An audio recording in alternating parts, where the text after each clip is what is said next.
Good morning students. आज हम लोग थर्मोकेमिस्ट्री में आगे के टॉपिक्स स्टडी करेंगे। पिछले टर्न पर हमने बात करी थी हीट ऑफ रिएक्शंस की। अब ये जो हीट ऑफ रिएक्शंस हैं ये वेरियस टाइप्स की होती हैं, डिफरेंट टाइप्स की होती हैं जो डिपेंड करती हैं रिएक्शन के नेचर पर।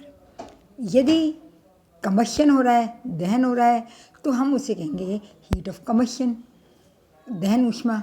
यदि उदासीनीकरण अभिक्रिया हो रही है तो हम कहेंगे हीट ऑफ न्यूट्रलाइजेशन या उदासीनीकरण की ऊष्मा। इसी तरीके से यदि आयनीकरण की अभिक्रिया हो रही है तो ये कहलाएगी हीट ऑफ आयनाइजेशन। इसी तरीके से हाइड्रेशन हो रहा है तो हीट ऑफ हाइड्रेशन। इस तरीके से रिएक्शंस, हीट ऑफ रिएक्शंस जो है वो डिफरेंट रिएक्शंस के लिए डिफरेंट टाइप की होती है। तो आज हम स्टडी करेंगे various type of heat of reactions. इसमें से सबसे पहले हम लोग पढ़ेंगे हीट ऑफ कम्बशन या दहन ऊष्मा के बारे में। आप जानते हैं कि जब किसी पदार्थ को वायु में ऑक्सीकृत किया जाता है और वो कंप्लीटली बर्न हो जाता है तो हम इसे कहते हैं दहन या combustion. The enthalpy change when 1 mole of the substance oxidizes completely is known as heat of combustion. यदि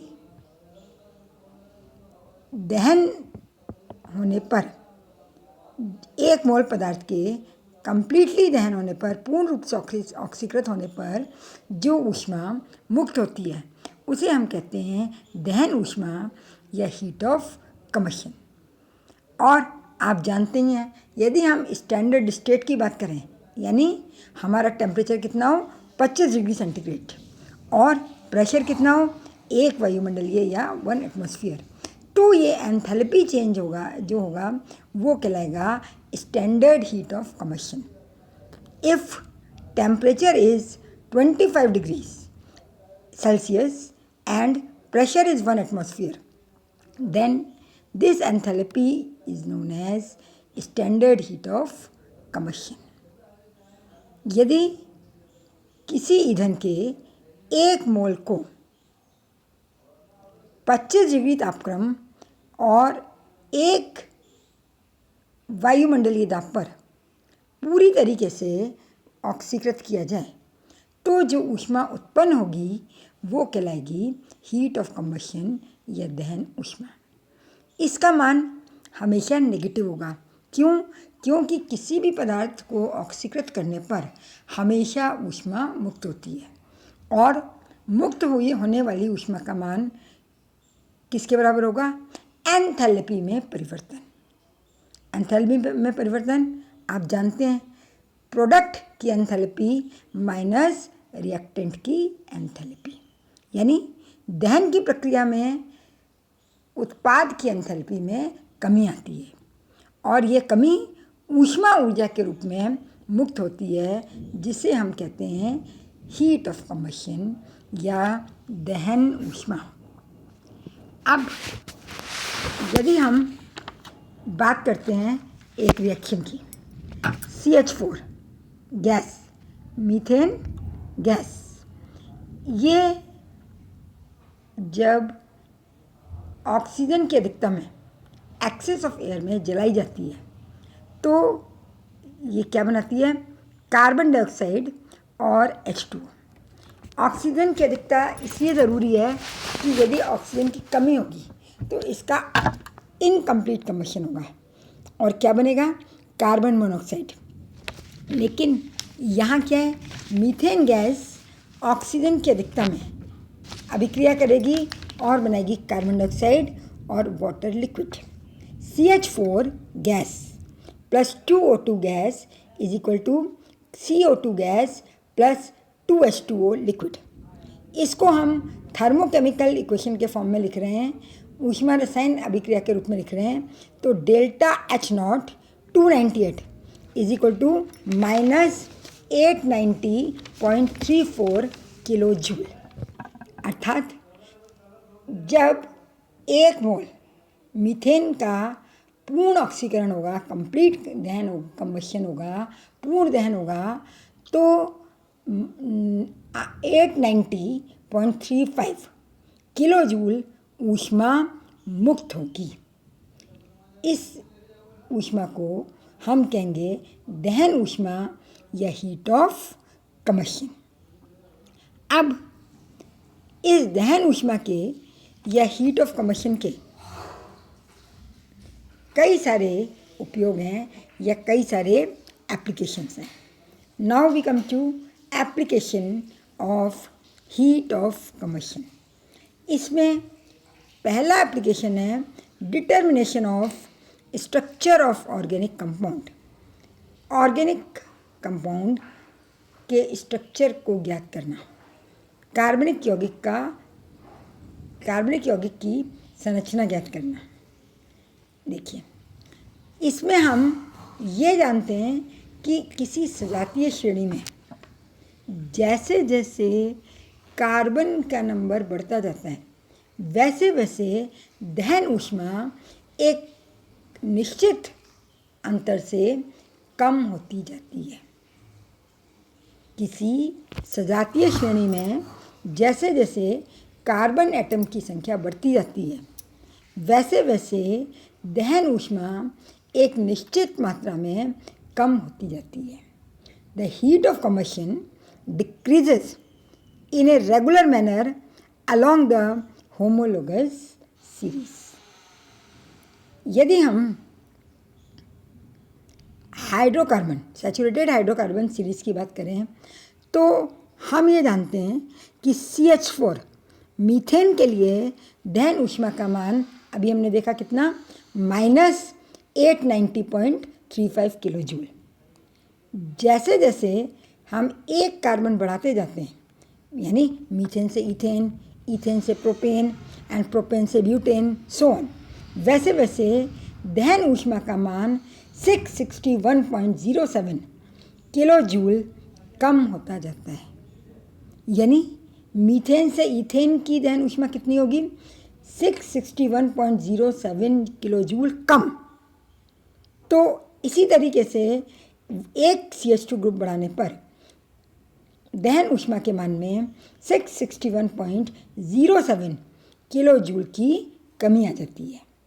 the heat of combustion for CH4 is -890.35 kilojoule and decreases by 661.07 kilojoule per increase in one CH2 group।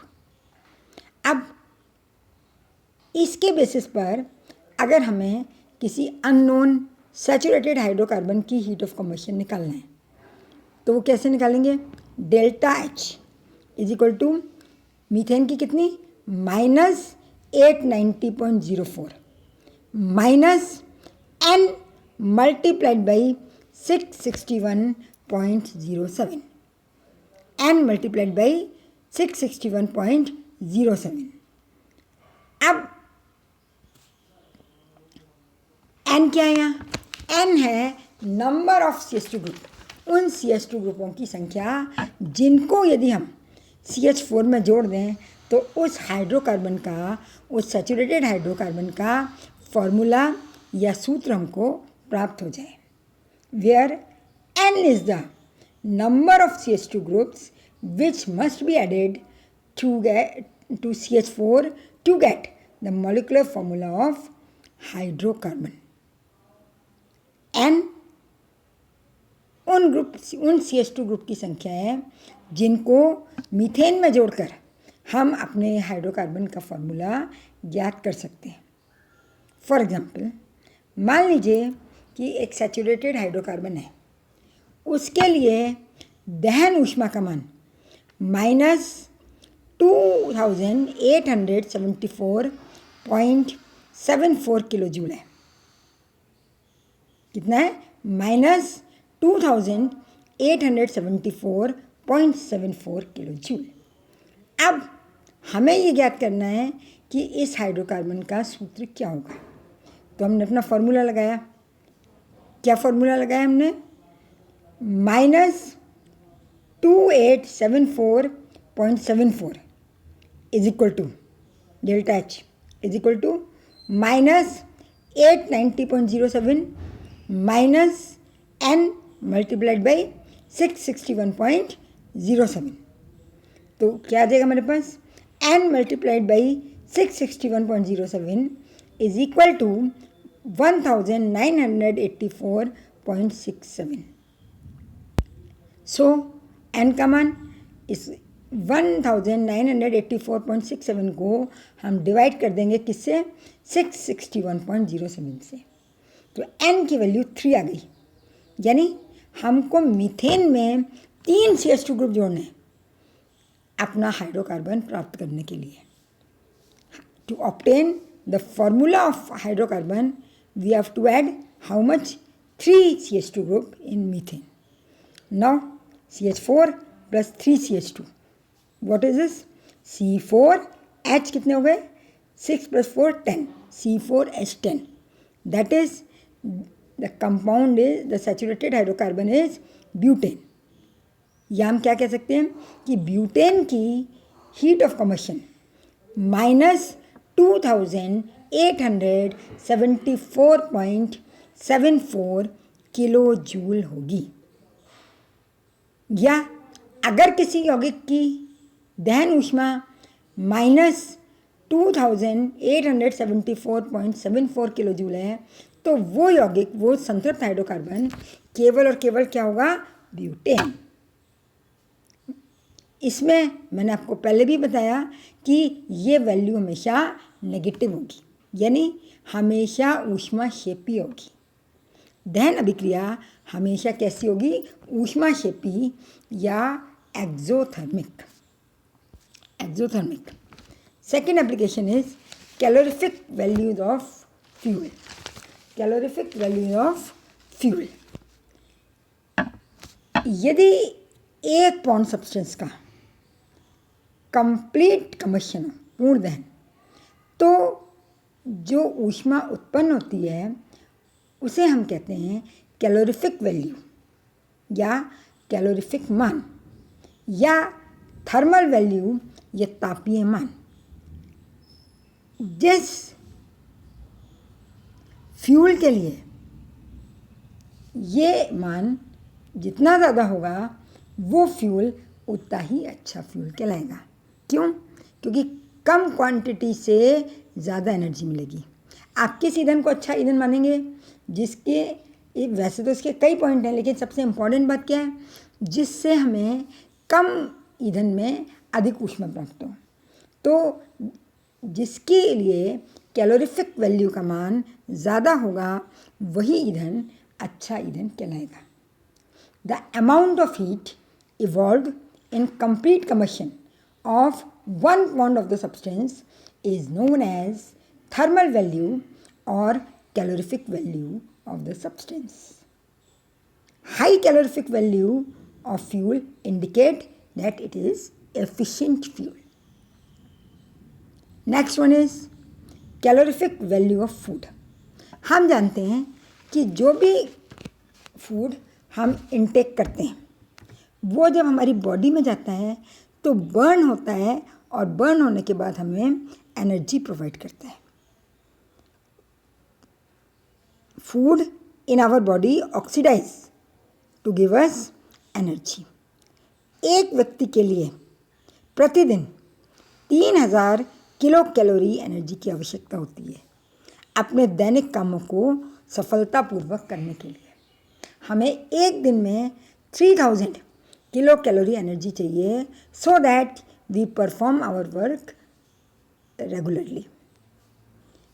तो आप bio के students हैं, आप जानते हैं कि energy का प्राइमरी सोर्स क्या है, carbohydrate, then come to fat and then protein. सबसे पहले हमारी बॉडी को एनर्जी कौन देता है, कार्बोहाइड्रेट। कार्बोहाइड्रेट के बाद यदि कार्बोहाइड्रेट सफिशिएंट अमाउंट में नहीं है तो फिर फैट एंड देन प्रोटीन।